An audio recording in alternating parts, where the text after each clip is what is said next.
शिक्षा की बात हर शनिवार के दूसरे अंक में आप सभी का स्वागत करता हूँ। आज हमारे बीच डॉक्टर एस सिद्धार्थ अपर मुख्य सचिव शिक्षा विभाग से जुड़े हैं जो शिक्षकों के प्रश्नों का जवाब देंगे। आज हमने पहला प्रश्न सीधे लिया है सुनील कुमार राम एनपीएस प्रति नागवंशी टोला बनियापुर सारण से हैं। सर ये पूछते हैं गुणवत्तापूर्ण शिक्षा हेतु क्या पूर्व प्राथमिक कक्षा जोड़ने पर विचार किया जा रहा है? वर्ग कक्ष में सीसीटीवी लगाने पर भी विचार करना चाहिए। और एक और प्रश्न सर इनका है कि प्रधानाध्यापक को एमडीएम योजना से पूर्णतः मुक्त करना चाहिए। इसे पंचायत स्तर पर मुखिया सरपंच वार्ड की जिम्मेदारी देनी चाहिए। देखिए, हम लोगों ने सीसीटीवी कैमरा हाई स्कूल्स में लगाया था और इसके अच्छे परिणाम हैं। और इस हाई स्कूल की शिक्षा में जो सुधार हुआ है उसको देखते हुए हम लोग अब उसके निचले क्लासेस में मतलब मोटा मोटी 8, 9, 10, 11 में हम लोग लगाने का प्लान है। इसमें बहुत खर्चा भी आता है, तो योजना है और चरणबद्ध तरीके से हम लोग इसको लागू करें। दूसरा आपने प्रश्न पूछा था मिड डे मील का। देखिए, हम लोग को ये जानकारी है कि मिड डे मील में जो हेडमास्टर होता है तो हेडमास्टर का बहुत समय उसका मिड डे मील बनाना संचालन इसमें लगता है। अब विभिन्न राज्यों का हम लोगों ने अध्ययन किया और वहां देखा कि मिड डे मील की जो व्यवस्था है वो अलग व्यवस्था है। मतलब वो हेडमास्टर उसमें ज्यादा इन्वॉल्व नहीं रहते हैं, वो पाठन में ही इस्तेमाल करते हैं। इसको हम लोगों ने टेस्ट करने के लिए हम लोगों ने 10 जिलों में 2 पंचायत में पायलट प्रोजेक्ट किया है, जिसमें जो हमारे हेडमास्टर हैं उनसे ये हट के अलग से व्यवस्था की गई है जो मिड डे मील का संचालन करेंगे। और हेडमास्टर केवल उन मिड डे मील संचालकों को केवल संख्या कितने बच्चे आए हैं वही केवल इंगित करेंगे। तो इससे हमको लगता है कि जो हेडमास्टर है जिसका मूल काम है टाइम टेबल निर्धारण करना, शैक्षणिक वातावरण को सुदृढ़ करना और समय पे क्लास चल रही हैं, टीचर समय पे आ रहे हैं, उसमें ज्यादा ध्यान देंगे। ना कि खाना क्या बना है, आज खाने में क्या बन रहा है, खाने का मतलब कहाँ से सब्जी आएगा, कहाँ से दाल आएगा, कहाँ से मसाले आएंगे। तो मेरा विचार है कि ये सब जो इश्यूज हैं उससे वो मुक्त हो सकते हैं। हम लोग अभी पायलट ही प्रोजेक्ट कर रहे हैं और इसके जो आउटकम होंगे और जो भी इसका फलाफल होगा उसके आधार पर हम लोग निर्णय लेंगे। पूर्व बालपन शिक्षा की बात इसी वाला स्कूल से जोड़ने की बात पूछ रहे हैं। क्या ऐसा संभव है कि हम अर्ली प्राइमरी एजुकेशन जैसे नर्सरी विद्यालय में जाता है? देखिए, प्री प्राइमरी अभी भी हम लोग का जो आंगनवाड़ी केंद्र है वो उसके द्वारा संचालित है। हम लोग केवल फर्स्ट से ही शुरू करते हैं, इसलिए दोनों का दायित्व अलग है। सर ये दूसरा सवाल साजागुगंज ठाकुरगंज किशनगंज से पूछ रहे हैं। इनका प्रश्न है कि मैं एक गांव की शिक्षिका हूं और बच्चों को गुणवत्तापूर्ण शिक्षा देना चाहती हूँ, किंतु बच्चों के माता पिता केवल बच्चों को पैसे और खाने के लिए विद्यालय भेजते हैं और वह बच्चों को पढ़ाना नहीं चाहते। उन्हें कॉपी नहीं देते हैं, परंतु बच्चे पढ़ने के लिए उत्सुक हैं और मैं पढ़ाने के लिए, और सरकार जितना कॉपी दे रही है बच्चों को पूरा नहीं हो पा रहा। इस वजह से गृह कार्य बच्चों को कैसे दिया जाए, गुणवत्तापूर्ण शिक्षा के लिए मैं क्या करूं? सवाल। देखिए, पहले तो हम लोगों ने एक संशोधन किया है जो अगले साल जो FLN किट है, जो लर्निंग किट है, इसमें हम लोगों ने 2 कॉपियां एक्स्ट्रा कर सब क्लासेस के लिए कि हमको लगा जब हम लोग गए कि जब पढ़ाई देख रहे थे तो बच्चे कॉपी के अभाव में एक ही कॉपी में अनेक सब्जेक्ट्स भी लिख रहे थे। तो हम लोगों ने ये बात कहा कि भाई देखिए, हर सब्जेक्ट का हर कॉपी अलग होता है और यह टीचर को सुनिश्चित करना है कि मैथ्स का क्लास में मैथ्स का कॉपी होगा, इंग्लिश की क्लास में इंग्लिश की कॉपी होगी, हिंदी की क्लास में हिंदी कॉपी होगी, और बाकी जो सब्जेक्ट है साइंस की कॉपी में साइंस की क्लास में। लेकिन हम लोगों ने यह देखा कि एक ही कॉपी में अनेक सब्जेक्ट्स लिखे हुए थे, होमवर्क भी अनेक सब्जेक्ट्स लिखे हुए। तो हम लोगों ने एक परिवर्तन किया है। अगले बार जो FLN किट का सेट है उसमें 2 कॉपी एक्स्ट्रा कर दी और इस बार हर कॉपी में हम लोग ये स्टिकर लगा के भेजेंगे कि ये किस सब्जेक्ट कॉपी है, ताकि ऐसा ना हो हिंदी कॉपी में इंग्लिश लिखने लग जाए, इंग्लिश कॉपी में कुछ और लिखने लग जाएंगे और मैथ्स की कॉपी में कुछ और। तो उसमें स्टिकर रहेगा कि ये फलाना सब्जेक्ट की कॉपी है और इस सब्जेक्ट की कॉपी में यही आपको लिखना है। दूसरा ये है कि हम लोग जो स्कॉलरशिप भी देते हैं, देखिए हम लोग टिफिन किट देते हैं, बैग है, सामान देते हैं, मिड डे मील है, इसके अलावा देखते होंगे स्कॉलरशिप भी हम लोग देते हैं। स्कॉलरशिप से ये उम्मीद की जाती है कि जो पठन पाठन में जो अन्य खर्च होता है, या एक्स्ट्रा कॉपी है, या एक्स्ट्रा कुछ खर्चा करना है, या कुछ खरीदना है, ये स्कॉलरशिप पैसे से किया जाए। तो ये मेरा अनुरोध माता पिताओं से है कि जो स्कॉलरशिप की पैसे आपके अकाउंट में आते हैं, उससे बाकी जो शैक्षणिक सपोर्ट है उसमें उसका उपयोग करें। और ये जरूर बहुत कठिनाई, ये मतलब टीचर्स, मैं ये खातून जी से मैं अग्री करता हूँ कि ये पेरेंट्स को ही अग्री कराना पड़ेगा, मतलब पेरेंट टीचर मीटिंग में बताना पड़ेगा कि भाई आपके बच्चे के पास ये कॉपी नहीं है, खरीद के दीजिए। तो जो पेरेंट टीचर मीटिंग बार बार हम लोग एनफोर्स करते हैं कि पेरेंट्स का क्या रोल है शिक्षा में, पेरेंट्स का रोल बहुत ज्यादा है। तो पेरेंट टीचर मीटिंग में एनफोर्स करेंगे कि भाई आपका बच्चा ये कॉपी नहीं लेकर आया है, या ये कॉपी का अभाव उसको है, आप उसको खरीद कर दीजिए। हम लोग तो सरकार एक सीमित सब्जेक्ट वाइज किताब दे सकती है, लेकिन अगर अतिरिक्त किताब देना पड़ेगा, यह तो पेरेंट्स को ही अपने स्कॉलरशिप पैसा जो सरकार द्वारा दिया जाता है उससे व्यय करना पड़ेगा। बहुत शुक्रिया सर। ये सवाल है जो संगीत शिक्षक है चंद्रकांत कुमार, ये यूएचएस घाघरा बखरी बेगूसराय से है। ये संगीत से संबंधित है, कुछ स्टेटमेंट भी है सर उनका कि बड़े दुख के साथ कहना चाहूंगा कि मेरी तरफ से यथासंभव 100% प्रयासों के बावजूद न ही विद्यालय परिवार संगीत शिक्षक का सदुपयोग करके बच्चों को लाभ पहुंचाने में मदद कर रहे हैं, और न ही अभिभावक गण समझाने के बावजूद बच्चों की भलाई के लिए जागरूक हो रहा है।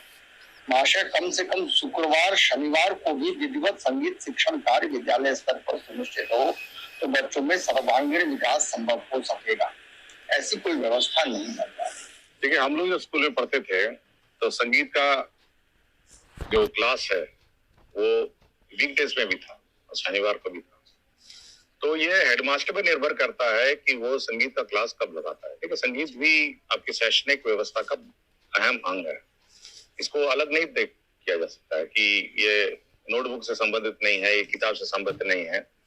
तो बस ये जो हेडमास्टर सब हैं, ये अपने जो संगीत टीचर एक ही होगा, और कहीं तो संगीत टीचर हो भी नहीं, होगा भी नहीं, तो कहीं से बोरो करना पड़ेगा। तो हेडमास्टर ऐसी व्यवस्था करें कि वीकडे में भी एक क्लास कम से कम हर बच्चा कम से कम संगीत का ज्ञान उसको हो। तो ये हेडमास्टर पर निर्भर है, ये हम लोगों ने ऐसा कोई निर्धारित नहीं किया है।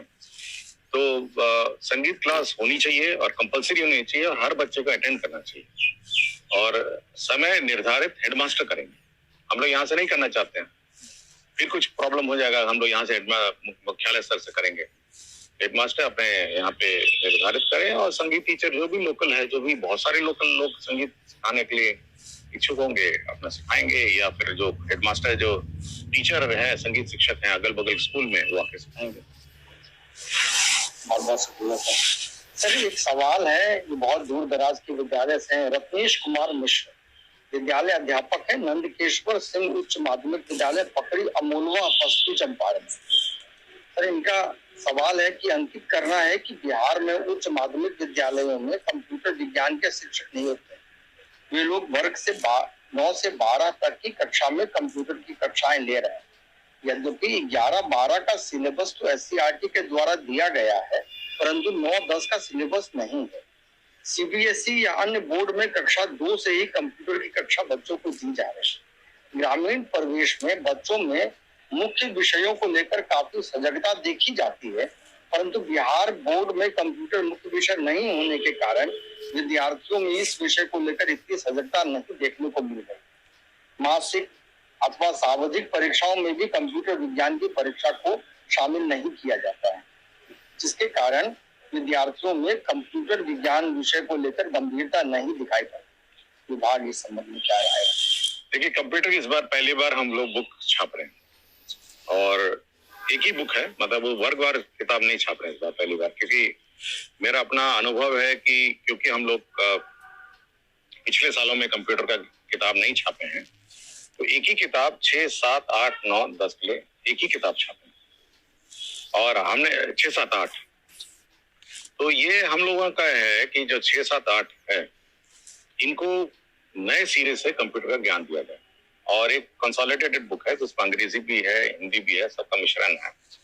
और ये एक तरीके से इसको मतलब ब्रिज कोर्स की तरह है कि जो बच्चे छूट गए होंगे या कंप्यूटर ज्ञान से अछूते रहे होंगे, तो 6, 7, 8 के जो बच्चे हैं वो सब एक साथ एक ही स्तर का कंप्यूटर ज्ञान ले। तो इस साल से हम लोगों ने शुरू किया और धीरे धीरे इसको अब हम नीचे लाएंगे। मतलब 6 है, फिर 5 है, 4 है, तो ये धीरे धीरे लाएंगे। लेकिन अचानक अब हम, क्योंकि ये 6, 7, 8 वाले तो बच्चे छूट गए बहुत साल से, तो पहले इसका ब्रिज हम करेंगे और फिर नीचे नीचे लाएंगे। तो इसको इस साल से हम लोग कंप्यूटर ज्ञान में विशेष उनको ये है कि हर बच्चा जो 8वीं तक पहुंचे उसको कंप्यूटर का पूरा ज्ञान होना चाहिए और कंप्यूटर के बारे में अच्छी जानकारी होनी चाहिए।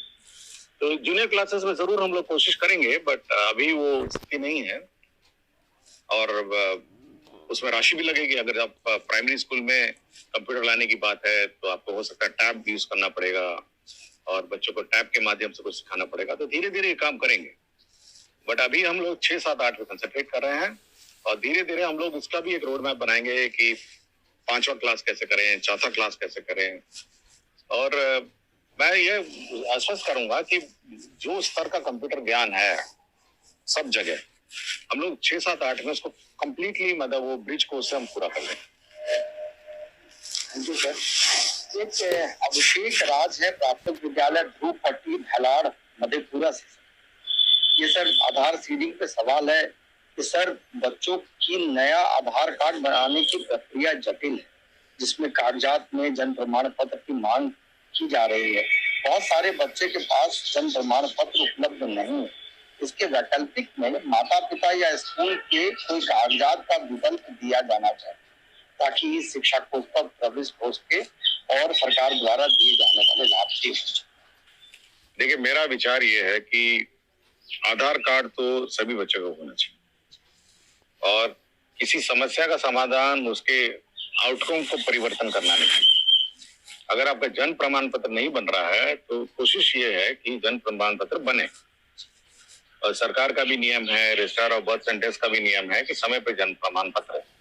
हम लोग इस बात पर लगे हैं कि जन्म प्रमाण पत्र जल्दी बने और सही रूप से बन जाए ताकि बच्चे को बाद में शैक्षणिक कार्यों में बिल्कुल कठिनाई नहीं तो हेडमास्टर या कोई भी स्कूल में, जैसे पुराने जमाने में नहीं होता था कि बच्चा आया तो हेडमास्टर या जो भी एडमिशन लेते हैं तो अपना जो भी अनुमानित जन्म बर्थ डेट लगा देता था।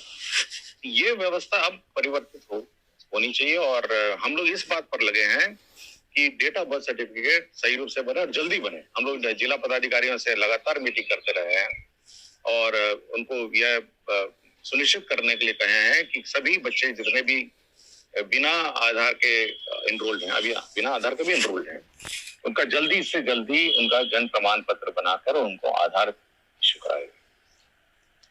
और मेरा विचार है कि जितने भी विदाउट आधार एनरोल्ड बच्चे हैं, ये अगले इस नवंबर और दिसंबर में मतलब आपका आधार हम लोग बनवा लेंगे। तो हम लोगों ने छूट दी थी कि बिना आधार भी आप एनरोल हो जाइए। शुक्रिया सर। ये एक पूजा बोस है, प्राथमिक विद्यालय जनक पाठ खुल्ला खास कस्बा पूर्णिया, जिला पूर्णिया। ये कह रही हैं कि क्या शिक्षकों द्वारा बच्चों को डायरी में कुशल पूर्वक होमवर्क दिया जा रहा है? मुझे लगता है कि सभी शिक्षकों को बच्चों की डायरी में कुशल पूर्वक होमवर्क देने के लिए एक दिन का प्रशिक्षण दिया जाना चाहिए। हम लोग 2 चीज पर प्रशिक्षण देने की कोशिश में है। एक तो FLN किट का है जिसका, और दूसरा है कि ये डायरी का है।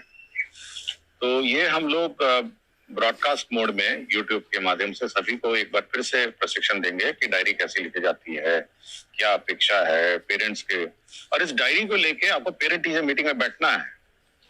जो पेरेंट टीचर मीटिंग है, देखिए पेरेंट टीचर मीटिंग ऐसा नहीं है कि आए बैठे सब लोग अपना स्वागत हुआ फिर विदाई हो गई, नहीं, उसमें ये सब बात होनी है कि कॉपियां बच्चे के पास कितनी है, बच्चा समय पे कॉपी लाता है नहीं लाता है, उसका डायरी में क्या स्थिति है, डायरी में उसका होमवर्क जो लिखा गया था क्या वो डायरी का होमवर्क कंप्लीट किया नहीं किया। तो ये सारी चीजें जो है ये पेरेंट टीचर मीटिंग में है और टीचर्स को ये हर ये जो दिन है शाम को हमारे भी टीचर्स लिखते थे, ब्लैक बोर्ड पे होमवर्क लिखते थे, सब बच्चे अपना होमवर्क कॉपी करते थे, टीचर नहीं लिखते थे। टीचर को केवल इतना ही है कि ब्लैक बोर्ड में आज ये 5 सवाल करके आइए। अब बच्चा घर जाता था, 5 सवाल अगले दिन करके आता था। तो ये टीचर्स के लिए तो कोई इशू नहीं है कि ब्लैक बोर्ड पे लिखा जा सकता है और डायरी में बच्चे अपने नोट करेंगे, और इसे बच्चे कम से कम प्रश्न नोट करना भी सीखते हैं। और पेरेंट्स देखेंगे कि भाई आज बच्चा क्या होमवर्क लिख के लाया, और अगले दिन लेके जाएगा। तो ये ट्रेनिंग प्रोग्राम हम लोग इसका गहन रूप से अब करने की कोशिश में है। ये देखिए 2-3 चीजें हैं। ये एक तो होमवर्क वाला है, क्लास वर्क तो क्लास में ही होता है। दूसरा है कॉपियां के बारे में, और फिर FLN किट है। FLN किट भी बहुत महत्वपूर्ण इशू है, जो अभी भी मतलब जिस उद्देश्य से हम लोगों ने जो दिया है स्कूलों में, वो अभी भी इशू है उसमें।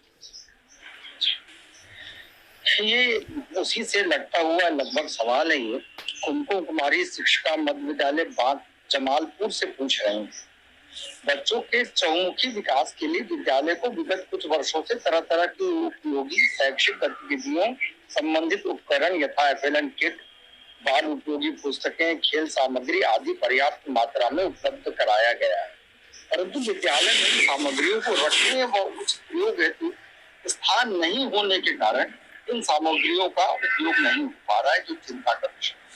कृपया इसको पर्याप्त देखिए, रखने का तो कोई इश्यू नहीं था, क्योंकि मैं जहां जिस स्कूल में भी गया हूँ तो एक ब्राउन कार्टून का बॉक्स रहता है और उसमें भरा रहता है, और तरह तरह के FLN किट हैं, और ऐसा लगता है कि किसी ने उसको छुआ नहीं। और जब मैंने हेडमास्टर से पूछा कि इस FLN किट को आपने इस्तेमाल किया, सर अभी जस्ट इस्तेमाल किया, रख दिया। और सबका एक ही तरह का जवाब है कि सर अभी जस्ट इस्तेमाल किया, रखा हुआ है। लेकिन मेरी जानकारी में उसको देखने से लगता है कि अभी तक उसका पैक भी नहीं खुला, और सभी प्रकार के उसमें बहुत सारे किट हैं, बहुत सारे प्रकार के किट हैं। और मतलब अगर उस किट का प्रयोग करें तो बच्चे को एक तो रुचि आएगी, और एक तो उसको लगेगा कि अच्छा ये ऐसा भी सीखा जा सकता है। देखिए, हर चीज किताब से नहीं सीखा जा सकता। ये किट उसको लर्निंग एड है के रूप में है, और लर्निंग एड के रूप में इसको यूज किया जाता है। तो इसका एक हम लोग एक ऑनलाइन सेशन रखेंगे सभी टीचर्स का, कि भाई आप कैसे, और बहुत बड़ी संख्या में टीचर हैं, तो हम लोग चाहेंगे कि जिला वाइज उसका ऑनलाइन सेशन रखेंगे कि FLN किट का कैसे प्रयोग किया जाए। और रखने का कोई इशू नहीं, बड़े से कार्टून में है। आप देखिए हर विद्यालय में हेडमास्टर के कमरे में या स्टोर में एक कार्टून के डब्बे में पूरा भरा हुआ है। तो हमको लगता है साल साल आता रहा और भरता रहा। और तो इस बार कम से कम हम लोग नवंबर-दिसंबर में यह सुनिश्चित करेंगे कि सभी स्कूल FLN किट का प्रयोग करते हुए वीडियो डालेंगे, वीडियो भेजेंगे, और इसका सदुपयोग करें। धर्मेंद्र कुमार सिंह के TGT शिक्षक हैं। ई शिक्षा कोष द्वारा बनाए जाने वाले उपस्थिति को मानवीय बनाया जाए, जैसे 1 महीना में 6 दिन तक 10 बजे तक नहीं आने वाले को निर्दोष गलती मानकर माफ किया जाए, और 6 दिन अगर नहीं आता है तो उसके बाद हर एक दिन के लिए 1/4 आकस्मिक अवकाश काटा जाए। देखिए, हमारे सामान्य प्रशासन में बायोमेट्रिक का गाइडलाइंस इशू है जी, तो हमको लगता है कि लोगों ने उसको देखा नहीं है, हम लोग फिर उसको रिट्रीट करते हैं। उसमें है मानवीय ही है, अगर हल्का सा लेट आ जाते हैं तो कितना लेट आ सकते हैं, कितने दिन तक आ सकते हैं, तो है उसका, तो उसको हम लोग ठीक कर देंगे। मैं लगता है किसी ने वो सामान्य प्रशासन का गाइडलाइंस नहीं पढ़ा है, हम उसको फिर रिट्रीट कर देंगे। हमारे सरकारी कर्मी तो बायोमेट्रिक लगाते ही हैं जी सर, और बहुत पहले से ही लगाते रहे हैं, तो एक है उसका गाइडलाइन। और मेरे ख्याल से जो बायोमेट्रिक का जो ऑर्डर इशूड है उसमें ये अंकित है सामान्य प्रशासन का, ये लागू रहेगा, तो हम फिर सबको जानकारी दे देंगे। Thank you sir. ये एक शैलेश कुमार हैं, PS हुसैन चक मसौढ़ी से है, पटना से ही है सर। ये इनका सवाल है कि शिक्षकों को शिक्षक वाला सम्मान क्यों नहीं मिलता है, क्यों शिक्षकों को कई वर्ग में बांट दिया गया है। हमारा विचार है कि शिक्षक का एक संवर्ग होना चाहिए, जिससे गुणवत्तापूर्ण शिक्षा में सरकार को अधिक सफलता मिलेगी। देखिए, प्रशासनिक व्यवस्था में अगर मेरे डिपार्टमेंट में देखें, IAS भी हैं, बिहार प्रशासनिक सेवा के लोग भी हैं, बिल्कुल उसका शिक्षा सेवा के लोग भी हैं, और अन्य वित्त सेवा के लोग भी हैं, और भारत सरकार से बहुत सारे प्रतिनिधि सेवा के। तो कभी भी हम लोग काम करते हैं ना, तो ये सब देखते नहीं कि फलाना प्रशासनिक सेवा का है, फलाना प्रशासनिक सेवा का है, फलाना शिक्षा सेवा का। देखिए, सबका एक उद्देश्य है कि शिक्षा विभाग को संचालित करना। उसी तरह मेरा विचार यह है कि ये सब भेदभाव जो है ना, ये कागजी भेदभाव है। मतलब ये कागज पे है कि आपका ये फलाना सेवा है। मेरी जानकारी में सबका स्केल एक ही है। तो ये भेदभाव नहीं होना चाहिए। आपका होना चाहिए कि आप बैठे, आपका मूल जो उद्देश्य है कि बच्चे को पढ़ाना है, उस पर ज्यादा ध्यान दीजिए। आप क्यों देखना चाहते हैं कि ये फलाना शिक्षक है तो फलाना शिक्षक है? तो ये सब कागजी जो भेदभाव है ना, ये अब भूल जाइए। क्योंकि मैं अगर कार्यालय में यही सब भेदभाव करने लग जाऊं, ये बिहार प्रशासनिक सेवा का है, ये भारतीय प्रशासनिक सेवा का है, ये वित्त सेवा का है या अन्य सेवा का है, तब तो रोज झगड़ा होने लग जाए और रोज एक दूसरे से लड़ने लग जाए। ठीक है, कोई सबका मूल उद्देश्य है शिक्षा में सुधार लाना और शिक्षकों और बच्चों को पढ़ाना। इसलिए आप ये भूल जाइए। अभी हेडमास्टर भी आ गए, आपके यहाँ तो आने जा जाएंगे, तो आप कहिएगा नहीं ये तो हेडमास्टर सेवा है। तो ये थोड़ा जो विभिन्न सेवाओं में मतलब मानसिक रूप से आप बांट रहे हैं, ये भूल के आप शिक्षा में ध्यान। बिल्कुल सर, बहुत बहुत शुक्रिया सर। 10 सवाल हमने आज लिया है सर। इस वार्ता के माध्यम से हम शिक्षकों से अनुरोध भी करना चाह रहे हैं कि वो ईमेल के माध्यम से प्रश्न पूछें, लेकिन अपने विद्यालय का नाम और जिला का नाम अवश्य लिखें, क्योंकि बहुत सारे सवाल तो हमें मिलते हैं सर, लेकिन वो विद्यालय का नाम और अपने जिला का नाम छोड़ देते हैं। सर, ये अच्छी बात है कि लगभग 3000 से ऊपर सवाल शिक्षकों ने पूछा है सर, तो बारी बारी से सवाल ले रहे हैं और जो सवाल एक बार पूछ लिए गए, हम लोग चाहते हैं कि फिर नए सवाल लें। बहुत बहुत शुक्रिया सर।